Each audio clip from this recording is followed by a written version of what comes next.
클릭해 주셔서 감사합니다.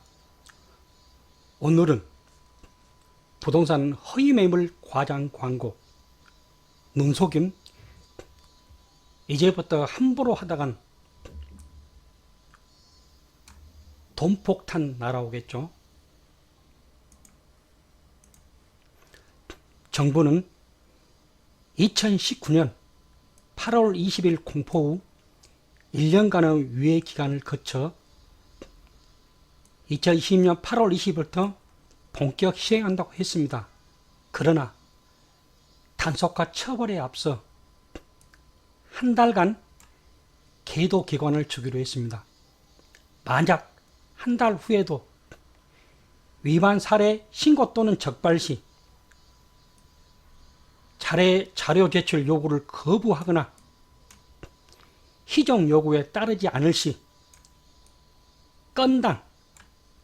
한 건당 500만 원 과태료를 부과한다고 했습니다.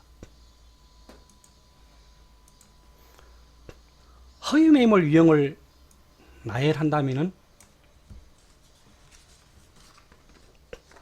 처음부터 없는 매물을 올려놓는 거죠. 두 번째, 다른 부동산 매물을 자기 매물인 양 무단 광고한 것. 인근 부동산에 차 한잔 마시러 갔다가 우연히 알게 된 매물을 자기 매물인 양 광고한 경우죠. 세 번째는 층수를 허위로 기재한 것. 층수. 분명히 저는 그 부동산에 나는 높은 층을 선호한다고 말했는데 실제 가보니까 저층 경우죠. 낮은 층. 네 번째는 임대인의 요구 조건에 반하는 매물을 올린 경우. 이게 뭐냐면은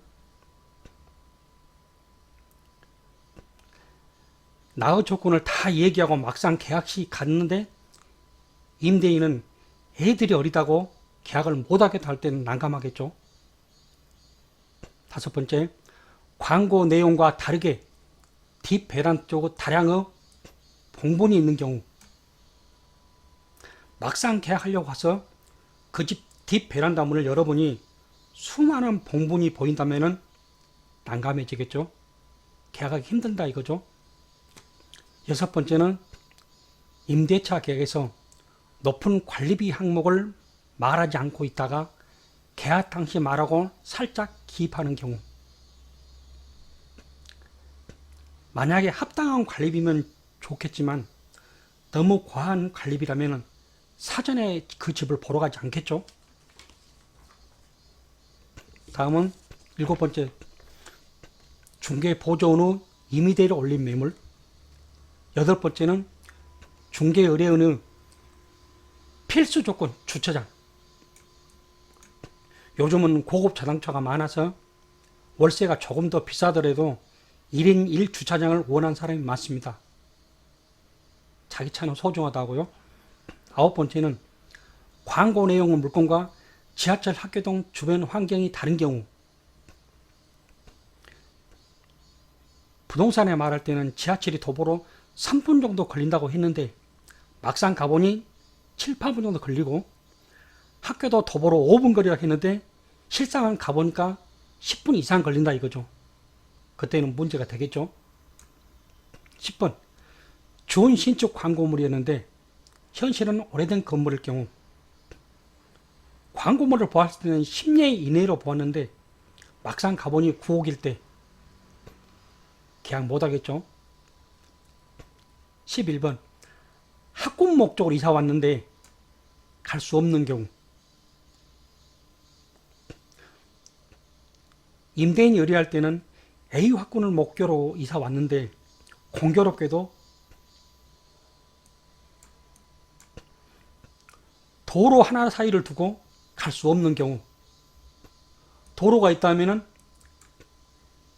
여기는 다른 구, 여기는 다른 구가 되겠죠.